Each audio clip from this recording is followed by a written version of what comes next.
ये जो सदर के हवाले से एक शिक सामने आ रही है कि सदर को अपना, पहले तो थी जब तक वो ओहदे पर बैठे हैं उनको इस्तिस्ना हासिल है, उनके खिलाफ कोई मुकदमा नहीं चल सकता, इस्तिस्ना है। तो अब ये इस शिक की बात आ रही कि ताहयात जब वो ओहदा छोड़ भी देंगे तो उस उनको फिर भी इस्तिस्ना हासिल होगा।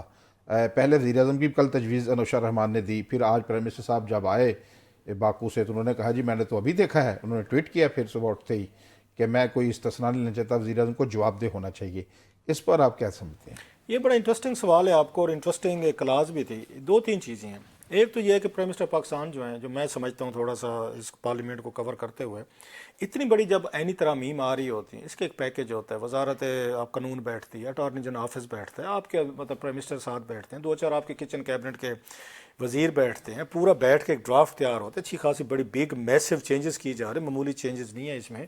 कॉन्स्टिट्यूशन का बहुत सारा स्ट्रक्चर और उसकी शक्ल को तब्दील किया जा रहा है। कुछ अखबारात ने कहा ऐनी धमाके का लफ्ज़ यूज़ किया है। बस वो तो हम मतलब अब उसी तरह समझ लें। खैर, उसके बाद एक एक शिक का पता होता है और वो कैबिनेट के सामने जाती है, इसलिए प्राइम मिनिस्टर ने बाकू से बैठ के कैबिनेट की मीटिंग की। उसकी अप्रूवल के बाद ही ये सेनेट या कौमी असम्बली में पेश किया जाता है। ये बिल का हुकूमत जब भी कोई बिल आती है, ये बड़ा ज़रूरी है, जो मैं थोड़ा सा समझता हूँ कि कैबिनेट इसको अप्रूव करेगी, फिर ये पार्लियामेंट में जाएगा, फिर डिबेट होगी, वोटिंग शोटिंग वाला कहानी है। सो जब ये मुमकिन है, अब शहबाज शरीफ साहब ये कह रहे हैं, दो चीज़ें बड़ी इंटरेस्टिंग हैं कि जी मुझे पता नहीं था, मुझे अब पता चला है जी कि इन्होंने, वो कहते हैं शाह से ज़्यादा शाह के वफादार जो थे, तबलची ड्रम बीट और खुशामदी, चले हम इस तरह कह लेते हैं, जो शाह को हर वक्त तबले पे संगत देने के लिए तैयार होते हैं, बादशाह सलामत खुश हो जाएंगे। तो मेरे नॉलेज में नहीं था, इन्होंने मेरा भी डाल दिया कि इनको भी इस तरह हासिल होगा, इम्यूनिटी हासिल होगी कि ये इसके बाद इन पर कोई मुकदमा केस वगैरह है जो नहीं खुल सकता। उन्होंने कहा कि मैं बिल्कुल इस बात पे नहीं एग्री करता और मेरे नॉलेज में नहीं था, मैंने हिदायत कर दी, वापस लीजिए। अब इसको दो तरीक़ों से इंटरप्रटेशन कर सकते हैं। ये कोई मामूली बात नहीं है कि अगर प्राइम मिनिस्टर के नोटिस में लाए बगैर, कैबिनेट के अप्रूवल के बगैर किसने ये ऐड की, ऐड करने के बाद इसको उन्होंने सेनेट में पेश किया, ये मामूली वाक़या नहीं है। ये इट मीन्स कि आपने प्राइम मिनिस्टर को बाईपास किया है, आपने कैबिनेट को बाईपास किया है, आप खुद ही वो बन गए, कैबिनेट भी बन गए, वज़ीर आज़म भी बन गए, वन मैन आर्मी बन गए। मतलब लॉ मिनिस्टर जो हैं आज़म नज़ीर तारड़ साहब ने पेश की है, तो आज़म नज़ीर तारड़ साहब ने इतना बड़ा फैसला कर लिया है कि वो अपने आप को मतलब प्राइम मिनिस्टर से, कैबिनेट से ऊपर की चीज़ समझा उन्होंने, एनी टेबल है मोशन, और फिर बाद में उनको पता चल रहा है। खबर ऐसे लीक हुई इनकी कि जब कल जो मुश्तरका कमेटी है ना पार्लियामानी, सेनेट की और कौमी असम्बली, इसका इजलास हुआ तो उसमें अनुशा रहमान ने एक तजवीज़ दी वहाँ, जब जैसे खबर आई, ठीक है, कि उसमें यह कहा गया कि अगर आप सदर को इम्यूनिटी देते हैं तो फिर इनको दें। उसमें तजवीज़ आई है जो कमेटी के इजलास में। बहरहाल वहाँ पे भी तो ये भी मतलब अनुशा रहमान साहबा जो हैं, मुझे आई हैव सम आइडिया कि वो प्राइम मिनिस्टर ऑफिस के बड़े करीब हैं, बड़ी उनकी वहाँ पे सुननी जाती है, मानी जाती है, खुश करने के तरीके भी होते हैं हमारे सियासतदानों के पास।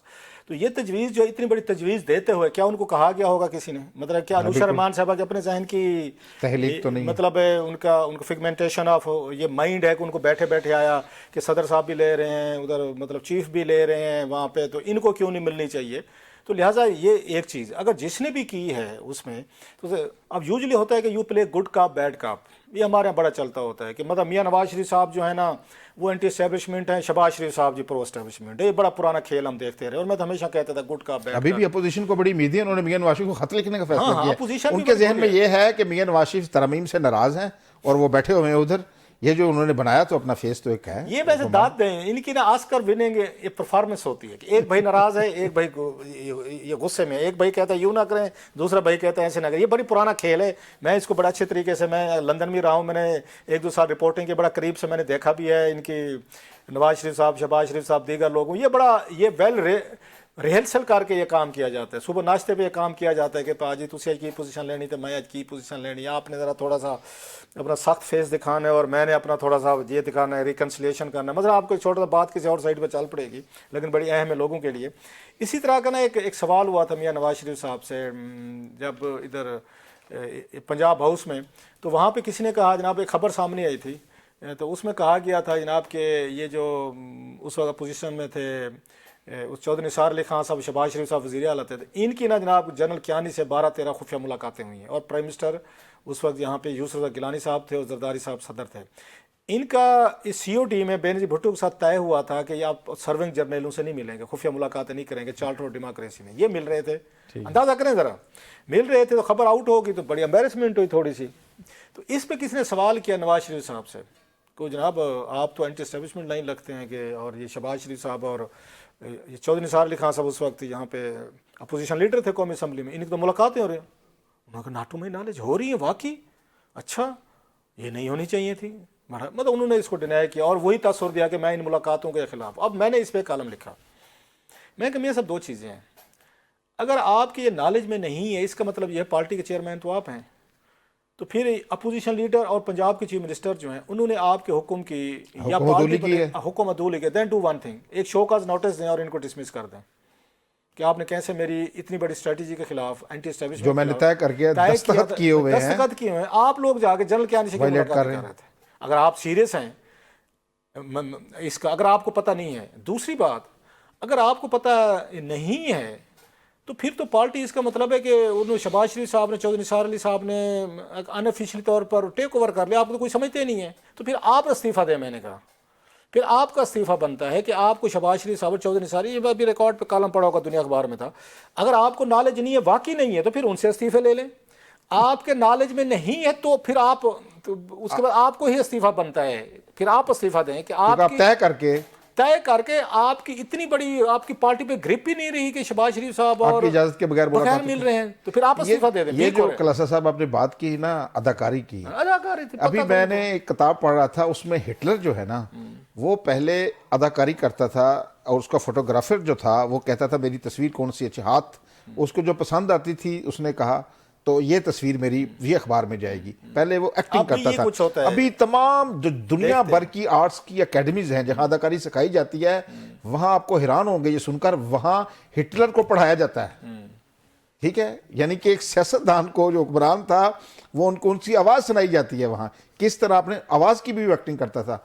तो आपकी बात तो दुरुस्त लगती है। अगर आप अच्छे एक्टर नहीं है, you can't be a good politician, you have to act all the time. आपने लोगों को बेवकूफ बनाना है, कहानियां डालनी है उनको। मतलब कोई आम आदमी हमारे चक्कर में आएगा, कोई आपके मेरे चक्कर में कोई आता है?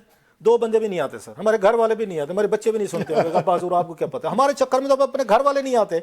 ये लोग लाखों करोड़ों लोगों को मजमे को अपने चक्कर में डाल है, इसके लिए कितना बड़ा एक्टर होना जरूरी है। कितनी बड़ी इसके बारे में कहता हूँ, जो ज्यादा लोगों की आंखों में मिट्टी डाल सके वो बेहतर सियासतदान। That's it what it is. मतलब आपके कहने मेरे कहने पे तो चार बंदे वोट ना दे, हमें ना दें वोट भाई, तो ये करोड़ों लाखों वोट ले लेते, काम भी नहीं करते, कोई वादे पूरे भी नहीं करते, लूट मार की खबरें भी आती हैं, स्कैंडल भी आते हैं, फिर भी लोग इनके पीछे खड़े हैं। तो ये बहुत बड़े महा एक्टर हैं।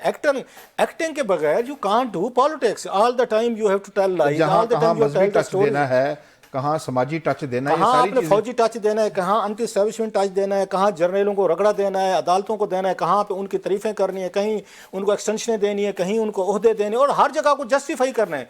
आपने जिंदगी में अपनी गलती कभी माननी नहीं है। मान भी सही, इतनी मजलूमियत से मानेंगे कि हमें हमदर्दी होना शुरू हो गई, यार इसने वाकई यार इसका बड़ा जुल्म हो गया, ये बड़ी बंद गली में दा इसके अचानक। इसीलिए ये तो प्राइम मिनिस्टर ने चलो जैसे कैसे उसको अपना एक गुड जेस्चर बना लिया जी, मैं इस्तेस्ना नहीं होगा। और सारी उम्र अब इसके एक और साइड देखें, जिन लोगों ने वो ले रहे हैं कॉन्स्टिट्यूशन में इस्तेस्ना, बेसिकली इन्होंने उनको पॉइंट आउट करवाया है कि मैं नहीं ले रहा, लेकिन ये ले रहे, ये डर गए हैं, ये जरा जहन में रखें, ये डर गए हैं। मैं नहीं डरता, मैं पॉलिटिकल आदमी हूं, मुझे फिर जेल में डालेंगे मैं चला जाऊंगा, मेरे केस चलाएंगे, फिर पहले तो मैं रहा हूं जेल में, फिर चला जाऊंगा।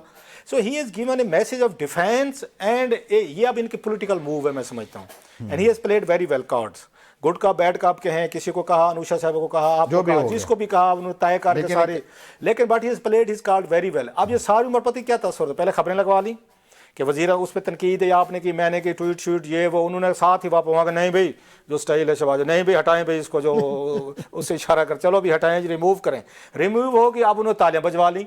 अब सारी उम्र ये तकरीरों में कहते रहें कि मेरे लिख के ये क्लिप रख लें, बिल्कुल कि ये क्लिप मेरा सेव कर, सारी उम्र कहेंगे कि देखा मैं चाहता तो जनाब मुझे मिल रही थी इम्यूनिटी। क्योंकि कभी वापस निकले और इनको गिरफ्तार किया गया खुदा ना खास्ता, तो फिर ये बात कहेंगे कि देखा मुझे मिल सकती थी इम्यूनिटी, मैंने नहीं ली थी। मैं प्रेफर कर, मैं अवामी आदमी, मैं अवाम को अकाउंटेबल हूँ, लॉ को अकाउंटेबल हूँ, लॉ अबाइडेड हूँ, मैं इनकी तरह नहीं हूँ। इन्होंने डर के मारे ले लिए हैं इम्यूनिटीज़।